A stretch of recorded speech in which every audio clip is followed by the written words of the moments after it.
Staf Umum Angkatan Bersenjata Ukraina 15 Oktober melaporkan, militer Rusia total kehilangan 671.400 tentara di Ukraina sejak dimulainya invasi skala penuh pada 24 Februari 2022. Jumlah ini termasuk 1.210 korban yang diderita pasukan Rusia hanya dalam sehari terakhir.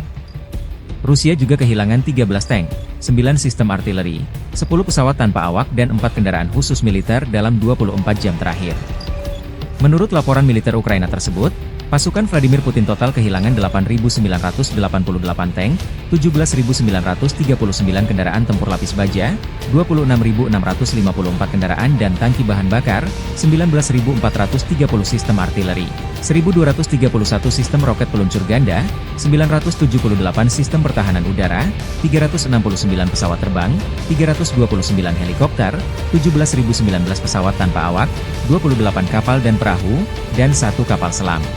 Download Tribun X sekarang, menghadirkan lokal menjadi Indonesia.